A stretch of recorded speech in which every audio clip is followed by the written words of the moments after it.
کوئی جزیرہ تھا، وہاں کا سیاسی نظم یہ تھا کہ سال کی آخری تاریخ کو جو ان کا موجودہ بادشاہ ہوتا اس کو جنگل میں چھوڑتے اور نیا بادشاہ لینے کے لیے وہ ساحل پہ آ جاتے۔ جو پہلا شخص ساحل پہ اترتا اس کو اپنا حکمران مان لیتے، جو بھی حکمران بن جاتا وہ خوش ہو جاتا، حالانکہ اس کو بتا دیتے کہ ایک سال کے لیے تجھے منتخب کیا ہے، سال کی آخری تاریخ کو تخت سے اٹھائیں گے، باندھیں گے، جکڑیں گے، اور اسی جزیرے کے دوسرے کنارے ایک جنگل ہے جہاں خاردار جھاڑیاں اور موذی جانور ہیں، وہاں تجھے پھینک دیں گے۔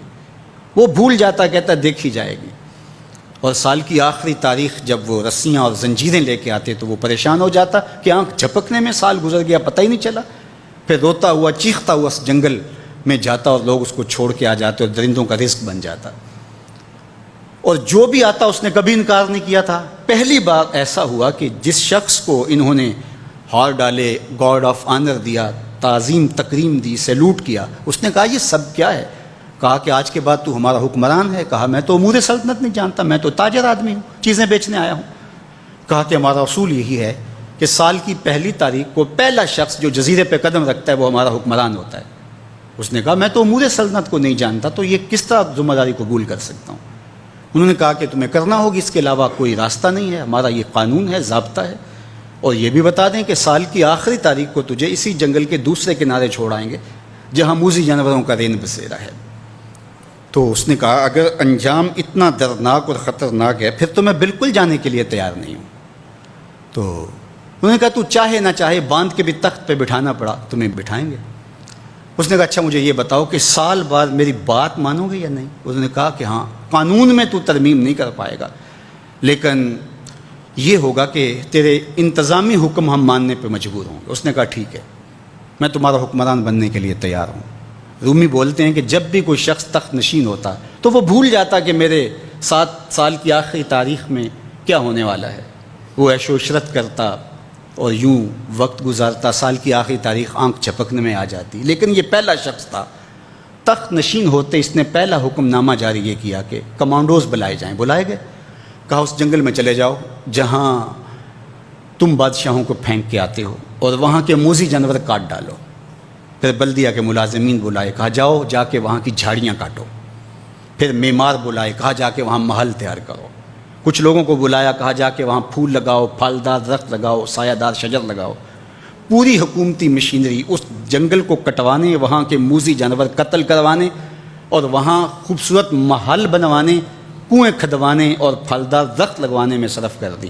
اب سال کی آخری تاریخ کو جب وہ زنجیریں لے کر آئے تو اس نے کہا کہ مجھے کیوں جکڑتے ہو، میں خود جانے کے لیے تیار ہوں، اس لیے کہ یہ اس تخت پہ آرام سے نہ بیٹھا، یہاں بیٹھ کے تیاری وہاں کی کرتا رہا جہاں اس نے جانا تھا۔ کافر اور فاسق دنیا کے تخت پہ عیش کرتا ہے، بھول جاتا ہے کہ میں نے کہاں جانا ہے، اور صالح مومن اس تخت پہ آرام سے نہیں بیٹھتا، جہاں جانا ہے اس کے لیے تیاری کرتا رہتا ہے۔ اور جب جنازہ اٹھتا ہے تو وہ کہتا ہے اجلوا بی ولا تؤخروا بی، دیر نہ کرو، مجھے جلدی لے جاؤ، میرا تو وہاں انتظار ہو رہا ہے۔ اور پھر جب وہ وہاں پہنچتا ہے تو القبر روضۃ من ریاض الجنہ، وہ جنت کے باغوں میں سے باغ بن چکی ہوتی ہے۔ وہ سارے تھور، ساری جھاڑیاں، ساری آگ اور وہاں کے سارے بھڑکتے ہوئے شعلے بجھا چکا ہوتا ہے، اپنے اعمال کے لشکر بھیج کے۔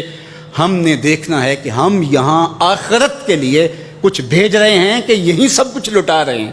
دنیا کے مختلف ممالک میں جانا ہوتا ہے۔ تو ایک دفعہ میں اٹلی گیا تو وہاں ایک شہر میں مجھے کچھ دوست لے گئے، تو وہ چھوٹا سا گھر تھا، تو 20 سے 30 لوگ وہاں رہ رہے تھے۔ تو میں بڑا حیرت زدہ ہوا، تو میں نے کہا کہ آپ یہاں تنگ سی جگہ پہ 20-25 لوگ رہ رہے ہیں تو اتنی مشکل میں کیوں رہ رہے ہیں؟ تو کوئی بڑا سا گھر خرید لیں، آسودہ رہیں۔ تو انہوں نے کہا کہ جناب آپ ہمارے علاقے میں جا کے دیکھیں، 5-5 کنال کے گھر ہم نے وہاں شروع کیے ہیں۔ ہم یہاں کمائی کرنے آئے ہیں، عیش کرنا تھوڑے آئے ہیں۔ ہم تو چند سالوں کے لیے یہاں آئے ہیں، اس لیے ہم یہاں سے کماتے ہیں، بھیجتے وہاں ہے جہاں ہم نے ہمیشہ جا کے رہنا ہے۔ میں نے کہا یہی تو میں سمجھانے آیا ہوں، جہاں جتنا رہنا ہے وہاں کا انتظام بھی اس حساب سے کرو۔ حضور نے فرمایا کن فی الدنیا کأنک غریب او عابر السبیل، دنیا میں ایسے رہو جس طرح مسافر اجنبی رہتا ہے۔ دنیا پر جینا لگا کے بیٹھ جاؤ، چند دن کے لیے آئے ہو، یہ آخرت کی کھیتی ہے، دارالعمل ہے، وہ آخر دارالجزا ہے، تو قبل اس سے کہ وہ وقت آئے ہاتھ ملتے رہ جائیں، توبہ کا در کھلا ہے، سورج ابھی مغرب سے طلوع نہیں ہوا، اللہ کی رحمتیں برس رہی ہیں، اٹھے ہوئے ہاتھ وہ موڑتا نہیں، خالی نہیں پھیرتا، تو اس کی دہلیز، اس کا در، اس کی چوکھٹ نہ چھوڑنا، اور آج غور کرنا کہ ہم کھڑے کہاں ہیں۔